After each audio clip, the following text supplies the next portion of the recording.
Bonjour, je suis le docteur Grégory Pamard. J'ai 33 ans, je suis marié et père de famille.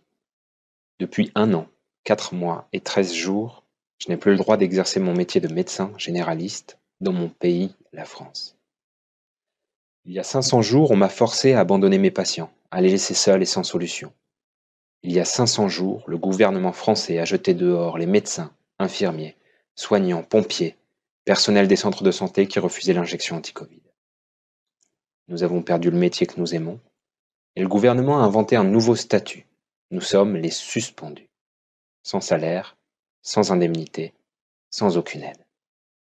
Depuis 500 jours, nous avons dû renoncer à notre sécurité, à notre confort.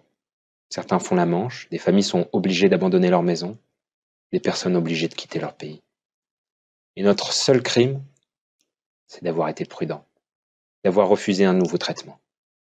Nous avons refusé que quelqu'un, et même notre gouvernement, puisse disposer de notre corps. Nous avons refusé que la médecine demain puisse commettre le crime de forcer les personnes. Pendant des mois, des centaines de milliers de manifestants se sont levés. Ils ont été ignorés, raillés par les médias, discrédités dans l'opinion publique. Cet été, la France était en proie aux incendies. On a appelé l'aide des pompiers dans toute l'Europe, mais 5000 pompiers suspendus restaient chez eux, sans pouvoir aider. Beaucoup de malades n'ont plus de médecins traitants, et en désespoir, ils renoncent à se faire soigner, ou alors ils se rendent au service des urgences. Et les médecins ne peuvent toujours pas soigner. De leur côté, les services d'urgence ferment, les uns après les autres, et ceux qui restent ouverts ont un temps d'attente tellement long qu'il y a des patients qui meurent sur des brancards avant d'avoir été examinés. Mais les non-vaccinés ne peuvent toujours pas retourner à leur poste. Ça, c'est la réalité en France, dans ce pays qui se vantait d'avoir le meilleur système de santé au monde. Aujourd'hui, le monde entier admet que la vaccination n'empêche pas de transmettre les virus, l'argument scientifique ne tient plus, et tous les pays au monde ont supprimé l'obligation.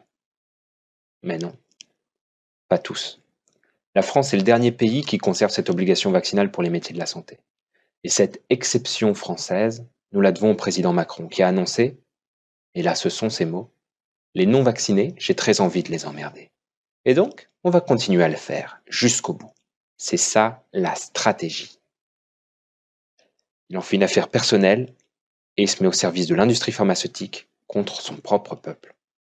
Le gouvernement ferme les yeux sur cette situation, et pire même puisque récemment le gouvernement a fait de l'obstruction pour empêcher le Parlement d'abroger cette loi injuste.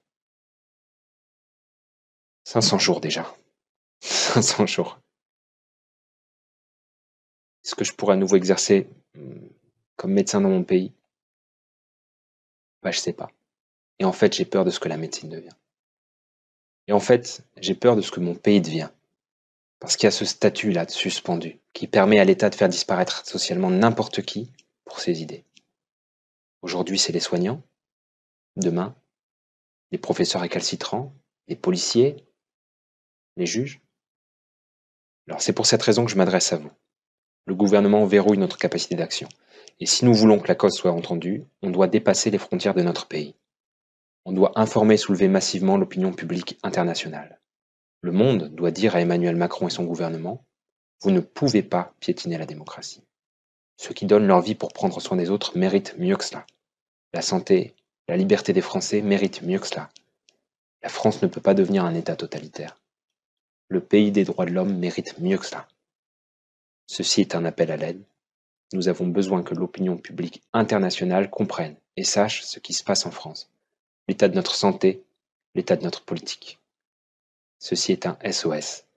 Je vous demande de diffuser cet appel à travers le monde, de le diffuser dans votre langue, de relayer à vos amis, à votre famille, à votre connaissance, à votre réseau, dans vos réseaux sociaux, de relayer auprès de vos médias. Nous avons besoin que l'opinion publique s'indigne à nos côtés.